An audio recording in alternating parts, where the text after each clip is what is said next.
Dave Palumbo here with a 2018 RxMuscle Easter Sunday special message.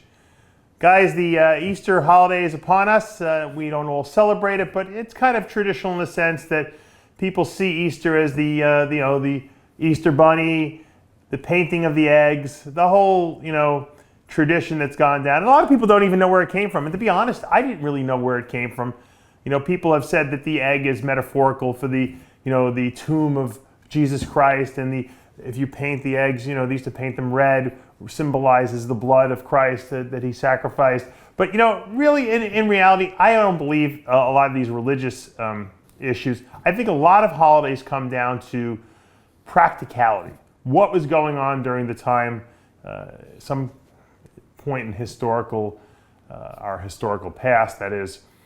And from what my research has showed me, and I think this makes the most sense, during a lot of religions kind of practiced and I guess partook on the term Lent, and Lent usually was a period of sacrifice. Now in different religions it's different things, but they seem to be traceable in most religions, where people stop eating or fast or give up certain foods at certain times of the year. And on Ash Wednesday, usually that's the signification of the beginning of Lent, and that's when people usually had stopped, in the past at least, eating eggs specifically, usually eggs and meat and stuff like that, but eggs specifically. And now you got to remember, during that time everyone was farmers. They had chickens, and the chickens laid eggs, and so no one was eating eggs during this time period up until Easter. What happened invariably was that all these eggs accumulated. So what they would do is they would hard boil them to preserve them, and then when Easter came and they stopped the fast of eggs, at least, they would have all these eggs. They wouldn't know what to do with them, so they would eat them. They would make them in all kinds of food things, and I think that's really how the whole historical aspect of painting the eggs and doing fun things with the eggs was. They had so many of them, they didn't know what to do with them, and they didn't want to throw them in the garbage. So they created fun type of things for the kids and activities out of it. And I think that's really, to me, that's really where Easter Sunday came from. I believe with the whole Easter egg, I guess you could say, ritual. Once again, it always goes back to practicality. No one wanted to throw all the eggs out, so they did something with the eggs. If there were a lot of bodybuilders around back then, they would have no problem getting rid of all the eggs. They'd probably have to have more chickens just to provide all the eggs. Speaking of which, I always found, at least in my bodybuilding past, that eggs were a terrific source of everything. In other words, they have great protein. We all know that the biological value of a whole egg is 100, when we rank it on a 1 to 100 scale. And that's because it's just easily assimilatable. And it's not just the egg white. It's the combination of the egg white and the yolk. So the protein in the yolk is really, really good for you as well. I personally love the aspect of fats that occur in the yolk because they're terrific. There's a lot of essential fatty acids in there. There's heart healthy fatty acids, and there's even saturated fats in there, which is good for us too. We do need some saturated fat in our body. So the body can basically synthesize all the things it needs from a protein and fat perspective just from what's in an egg.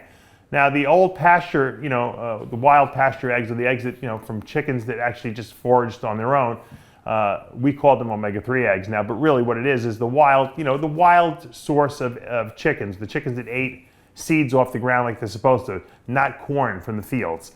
Those eggs had terrific amounts of essential fatty acids, specifically high in omega-3 fats. And once again, you can go to the supermarket and you can buy these omega-3 eggs. What they basically are is they're chickens that are fed flaxseed instead of corn. And I've been telling people for probably 20 years now, clients of mine and friends of mine, you got to eat the omega-3 eggs. Yeah, they're a little more expensive in the supermarket, but now, I see them everywhere. They're in Walmart. I mean, you can get Eggland's anywhere you want. Eggland's brand is pretty much probably the cheapest brand you can get of omega-3 eggs. And they're really very reasonably priced for what you're getting protein-wise out of these things. And I have a lot of, I love eating eggs, and some people don't like them, but I like them. Matter of fact, when I competed, I used to eat them twice a day. Right now I only eat them once a day because I don't eat that many times a day anymore, but I loved them. I would eat them in the morning and I eat them before bed. I just think they assimilate easy, they digest easy, they don't lay in your stomach. And once again, I really think they're almost the perfect source of protein.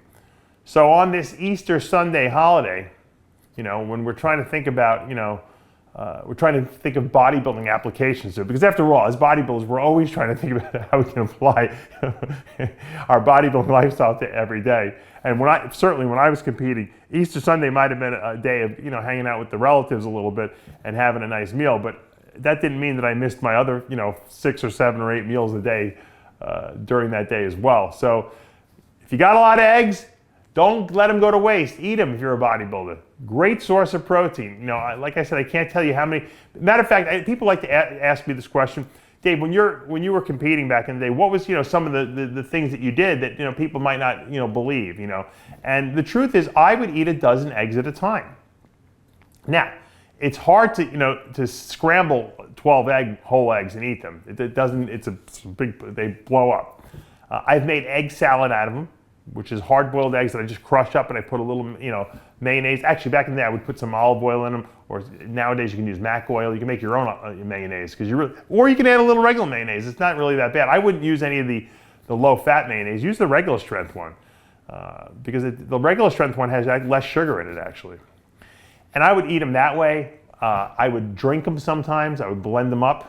And when I say I blended them, I would cook them first, or semi-cook them, and then blend them, which was, most people couldn't swallow it the way I did it. But that was when I wasn't that hungry, because I was bulking. But when I was hungry, I would usually use egg salad. Was a really easy way to get them down, I found, at least. Yeah, I would make omelets out of them, but sometimes, once again, it was such an enormity of eggs, and then I would also eat some oatmeal with it. It was a lot to get down sometimes. So sometimes mixing them in a protein shake, half in the shake, cooking half of them was a good way to do it. Other people cook them. A lot of times I would cook them into white rice and almost make it like a fried rice, but I wouldn't even fry it. I would make like minute rice. I would throw the eggs directly in there, and instead of putting water, I would use the eggs as the fluid, and the rice would absorb the egg white, and the yolk would kind of just get caked onto the eggs, and I'd mix it all up, and it tasted, and put a little, soy sauce on it, and I have my own fried rice. Sometimes I'd throw a handful of mixed vegetables in there as well, and I did it in the microwave in 5 minutes, so 10 minutes the most. So there's different ways you can, and maybe I'll do some of these recipes, because I know a lot of people always ask me about it. But once again, we're on the Easter holiday here, so I'm trying to make it Easter relevant. And like I said, over the years, have done a tremendous amount with eggs. A lot of you follow my ketogenic diet, which is high in protein, moderate fat, very low carb. Whole eggs perfectly fit that profile. You don't need to eat anything else with it. In other words, if you're on the road and you got a couple hard-boiled eggs with you, that's a meal, man. There's your protein and your fat. I work with a lot of people who travel a lot, and they love that because you can always get eggs. They always have eggs, especially when you stay at these hotels and they have these continental breakfasts. They always have hard-boiled eggs or scrambled eggs or something like that. And that's, once again, you don't need to eat any carbs with it. It's so simple, and it gets you through it. Look, I've been on the road. I'm not even dieting now anymore, and sometimes that's the only thing that's palatable to me at these breakfasts would be boiled eggs. And people have seen me eat it, and I'll just I'll unpeel the eggs, I'll mash them all up, and I'll just eat them. I'll put a little something on them, some salt or whatever, some pepper. I'll eat them. Maybe I'll toast a bagel if I'm desperate. If they even have it. A lot of times they just don't have anything with it. They have all kinds of pancakes and stuff that I don't really eat. But I'll eat those eggs. So I'll get my protein and fat, and I'll feel good. And it won't bother my stomach. And that's the key. So once again, everyone out there on this holiday weekend, hopefully you're spending some time with family or people that you love. It's pretty common for people to think about the people who aren't with them anymore on these holidays. And I know some of you guys get depressed out there, and maybe you lose some drive temporarily. You might be dieting. You might feel like you want to cheat. Don't do it. Don't do it. You know what? In the sake of memory of those people, it's okay to not always feel great. It's okay to feel a little depressed, and I guarantee you tomorrow when you wake up, you're going to feel a lot better. So don't sabotage your diets. I know a lot of you getting ready for competitions in the summer and spring. Don't sacrifice all the hard work you put in. It's not worth it, okay? Reflect on your past. It's okay to be depressed. It's okay to remember those people. It's okay to get a little bit sad and melancholy, but that's okay. That's normal, We're not going to always feel like we want to, conquer the world. But it's getting through these tough days that makes you stronger, and that gives you a strong mindset, and that will enable you moving forward to get through anything. So Be strong in this holiday. Know we all love you out there. Hopefully this video will pick up your spirits. And hey, at the very least, go eat an egg. I'm Dave Palumbo with an RxMuscle Easter 2018 special message.